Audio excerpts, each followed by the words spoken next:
If you have watched some of my previous videos, you already know that 80% of communication between humans is nonverbal, which is split up between body language and the tone of your voice. The problem is that body language is made up of many smaller categories of movements, and if you don't know what you're looking at, you'll have a difficult time accurately reading anyone. The brain is a fascinating thing, and although it would be cool to be able to read another person's mind, this just isn't possible yet. Until someone invents the technology needed to do this, we have to work with the next best thing, which is your walking style. From one day to the next, we go about our daily lives, walking from the grocery store to the gym, then back home again. If you're like most people, you have probably never taken a second to think about what your walking style says about you, or even better, what it might reveal about other people. The clothing that you choose to wear, and even the way that you speak, produce subtle cues about who you are as a person and what your personality is like. But those are topics for another video. It's true that you can't always judge a book by its cover, but by observing a person's walking style, or even your own, you can be in a much better position to make decisions in your personal life. For nearly a century, psychologists have studied the assumptions made about certain walking styles, and they discovered that most of us tend to make almost identical assumptions about a person's personality based on the swagger or lack of within their walking style. One of the earliest investigations into this topic was in 1935, and it consisted of a very interesting study. During the study, 5 men and 3 women were filmed without any of them knowing, and to help neutralize the results, these individuals were forced to wear overalls, which were used to hide the obvious personality giveaways. The study participants took part in a ring throwing activity while wearing the overalls, and their heads were removed from the secretly recorded film. The participants were asked to make interpretations of each other's personalities based on nothing but the way they walked. Each participant had no trouble generating potential personality traits based on how each participant walked, and there was a lot of agreement between them. With the help of modern technology, researchers have found that there are 2 basic walking styles, and the first style is swing, while the second style is sway. According to a much more recent study, the first main walking style can be described as an expansive, loose style, and observers typically associated this style with adventurousness, warmth, trustworthiness, and extroversion. Now, the other main walking style can be described as slow and relaxed, and observers associated this style with emotional stability. However, the study found that these assumptions weren't correct based on how the participants being observed view themselves. When it comes to body language, the face is the most powerful tool that we have to read someone, but it's also the most commonly manipulated area of the body.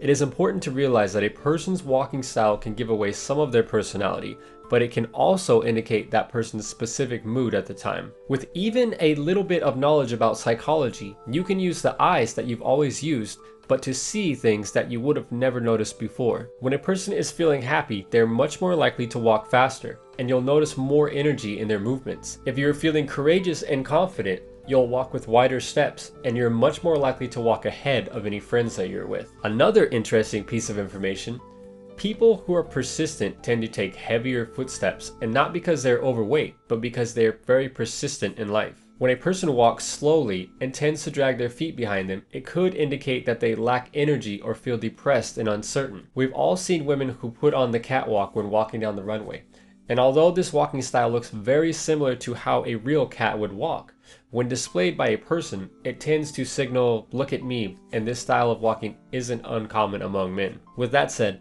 let's get into the actual walking styles that can be used to categorize most people. A lot of people are fast walkers, and when a person is walking fast, it might just mean that they're trying to get somewhere fast. But a fast walk is also associated with a person who has high energy and holds a go-getter type of attitude.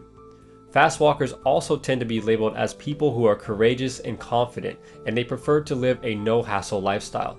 Fast walkers even expect others to keep up with them, and they tend to walk ahead of the people they're escorting. Slow walkers, or people who have short strides, are relaxed, and they are more likely to be calm and laid back. Quiet walkers are associated with low self-esteem and being shy, and if this describes your walking style, you can give the impression of confidence by walking at a faster pace and taking longer strides.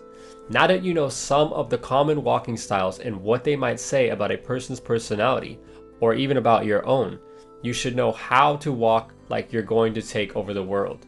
Your walking style says a lot about you, and if you want to make a good first impression, you need to be aware of how you walk. and you can make some small changes that will help you give the impression of confidence and emotional stability. Even if you're not in a good mood, you should always practice proper posture, and you should walk with your chin and chest out while keeping your shoulders and back straight. You should also look ahead and avoid hunching over. When walking, the heel of your foot should hit the ground first, and you should make sure that your strides, which is the distance between your feet during each step, are not too long or short. By walking confidently, you can leave a positive, lasting impression even when walking through a crowded room. Now, as corny as it sounds, it is never a bad idea to practice your swagger in front of the mirror to make sure your posture is confident and correct. By observing the walking style of others, you'll gain an additional piece to that person's puzzle, and once you understand how different styles are associated with certain personality traits, you can make some minor tweaks to your own walking style and give off a stronger impression to others, which, believe it or not, can improve your life. Until next time, thanks for watching.